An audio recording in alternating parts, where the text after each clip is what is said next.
యువతను సన్మార్గం వైపు ప్రయాణింపజేయడం కోసం మేధకులను మేధావులుగా తీర్చిదిద్దేందుకు సుభాషితాలు అమృత గుళికలుగా ఉపకరిస్తాయి. ఇప్పుడు మరొక సుభాషితాన్ని విందాం. ఓం నమో వెంకటేశాయ. విద్యార్థిని విద్యార్థులలో ఉత్తమమైనటువంటి వ్యక్తిత్వ వికాసపు విలువలని పెంపొందించాలి అన్న ఉదాత్త లక్ష్యంతో శ్రీ వెంకటేశ్వర భక్తి ఛానల్, రాష్ట్రీయ సంస్కృత విశ్వవిద్యాలయం సంయుక్తంగా సమర్పిస్తున్న సంస్కృత వాంగ్మయం వ్యక్తిత్వ వికాసం కార్యక్రమం ద్వారా ఆణిముత్యాల లాంటి సంస్కృత శ్లోకాలని ఎంతో శ్రద్ధగా వింటూ ఉన్నారు. వింటున్న శ్లోకాలని నేర్చుకుంటూ ఉన్నారు. ఒక సుభాషిత శ్లోకం నేర్చుకో, నీ జీవితం మార్చుకో అన్న కోణాన్ని కూడాను చక్కగా అర్థం చేసుకొని ఆయా శ్లోకాల యొక్క విశేషమైన అంశాలను మీరు అర్థం చేసుకుంటూ ఉన్నారు. ప్రస్తుత సమాజంలో మనం అనేక రకాలైనటువంటి విషయాలను చూస్తూ ఉంటాం. మన సనాతనమైనటువంటి సంప్రదాయంలో భక్తికి ఎంతో ప్రాధాన్యం ఇవ్వబడింది.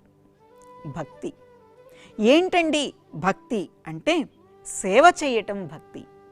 భజ్ సేవాయాం, సేవ చేయటం అనే అర్థం ఉన్నటువంటి బజ్ అనే ధాతువు నుంచి భక్తి అనే పదం ఏర్పడింది. భగవంతుని పట్ల భక్తిని కలిగి ఉండడం ఓ పార్శ్వం అయితే, దేశం పట్ల కూడా భక్తిని కలిగి ఉండడం మరొక పార్శ్వం. భారతీయ ఆధ్యాత్మిక సిద్ధాంతంలో భగవంతుడిపైన భక్తి, దేశం పైన భక్తి, ఈ రెండూ కూడాను ఉన్నాయి. వేద సంప్రదాయాన్ని మనం పరిశీలించినా కూడాను ఈ విషయం స్పష్టంగా తెలుస్తుంది. అథర్వణ వేదం చెబుతుంది, మాతా భూమి పుత్రోహం పృథివ్యాః. భూమి నా తల్లి, నేను ఈ భూమికి పుత్రుడిని. మరి ఎంతటి దేశభక్తి భావనండి! వేదం చెబుతున్నటువంటి భావన దేశభక్తి భావన. భగవంతుడి పట్ల భక్తి, దేశం పట్ల భక్తిని పెంపొందించుకోమని మన ఆధ్యాత్మికత మనకి తెలియచేస్తూ ఉన్నది. మరి దేశ రక్షణలో మనం ఏ విధంగా పాలు పంచుకోవాలి అనే విషయాన్ని మనం తప్పనిసరిగా తెలుసుకోవాలి. స్వాతంత్ర్య అమృతోత్సవ వైభవాన్ని చూస్తున్నటువంటి ఈ సందర్భంలో ఆ విషయాన్ని మనం అందిపుచ్చుకోవాల్సిన అవసరం ఎంతైనా ఉన్నది. ఈ విషయాన్ని తెలియచేస్తున్న ఓ సుభాషిత శ్లోకాన్ని చూద్దాం. కాయేన మనసా వాచా ధనేనాపి జనేన చ స్వదేశ రక్షణార్థాయ యతేత మతిమాన్ జనః. కాయేన, కాయ అనేటువంటి మాటకి సంస్కృతంలో శరీరం అని అర్థం. మనం తెలుగులో వాడేటువంటి చెట్టుకు సంబంధించినటువంటి కాయ అనేటువంటి అర్థం కాదు.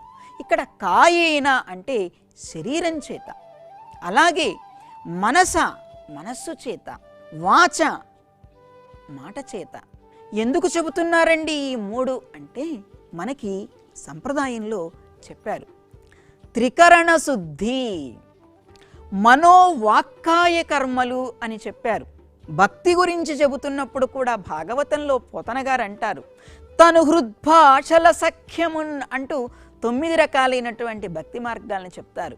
తనువు, శరీరం, హృత్ మనస్సు, భాషణ అంటే మాట్లాడటం, శరీరము, మనస్సు, అదేవిధంగా మాట. ఈ మూడు కూడాను ముఖ్యమైనటువంటివి ఏ పనిలోనైనా. ఈ త్రికరణ శుద్ధితత్వంతో మనం దేశ రక్షణలో పాలు పంచుకోవాలి. ఈ మూడే కాకుండా ఈ శ్లోకంలో మరొక 2 కూడా చెబుతూ ఉన్నాడు. ధనేనాపి జనేన చ. ధనేనాపి ధనం, డబ్బుని దేశ సంరక్షణ కోసం ఉపయోగించాలి. జనేన చ జనాన్ని కూడాను, అంటే మనకు ఉన్నటువంటి ప్రజాశక్తిని దేశ రక్షణ కోసం మనం వినియోగించాలి అని చెబుతూ ఉన్నాడు. స్వదేశ రక్షణార్థాయ యతేత, స్వదేశ రక్షణ కోసం ప్రయత్నించాలి. ఎంతటి ఉదాత్తమైనటువంటి భావన చూడండి. మాతృదేశ రక్షణలో పాలు పంచుకోవాల్సినటువంటి అవసరాన్ని నొక్కి ఒక్కాణించి చెబుతూ ఉన్నటువంటి శ్లోకం. ఉద్యోగ కారణాల రీత్యా, ఉపాధి కారణాల రీత్యా వివిధ దేశాలలో జీవిస్తున్నప్పటికీ కూడాను మన మాతృదేశమైనటువంటి భారతావని వైపు ఆధ్యాత్మికతకు అసలు సిసలైన చిరునామాగా భాసిల్లేటువంటి మన భారతదేశం వైపు చూడాలి అన్నటువంటి భావనని అలవర్చుకోవాలి మనం. ఇంతటి ఉదాత్తమైనటువంటి శ్లోకాన్ని కంఠస్థం చేయడం వలన, కంఠస్థం చేసినటువంటి శ్లోకాన్ని జీవితంలోకి అన్వయించుకోవడం వలన అనేక ప్రయోజనాలు ఉంటాయి. మరి ఈ మహిమాన్వితమైనటువంటి సుభాషిత శ్లోకాన్ని ఒక్కసారి మళ్ళీ నెమ్మదిగా చెప్పుకుందాం. కంఠస్థం చేయడాన్ని ఏమంటూ ఉంటారు విద్యాలయాల్లో? బై హార్ట్ చేయడం అంటూ ఉంటారు కదా. బై హార్ట్ ఏదో చేసేసానంటే చేసేసానని కాకుండా నీ మనస్సును అక్కడ పెట్టి ఇటువంటి మహిమాన్వితమైనటువంటి శ్లోకాలను కంఠస్థం చేయటం వలన జీవితం పరిపూర్ణతని పొందుతుంది. ఒక్కసారి చూద్దాం శ్లోకాన్ని. కాయేన మనసా వాచా ధనేనాపి జనేన చ స్వదేశ రక్షణార్థాయ యతేతమతిమాంజనః. చూసారుగా, రమణీయమైన సంస్కృత సుభాషితాల్లో కమనీయమైన భావాలున్నాయి.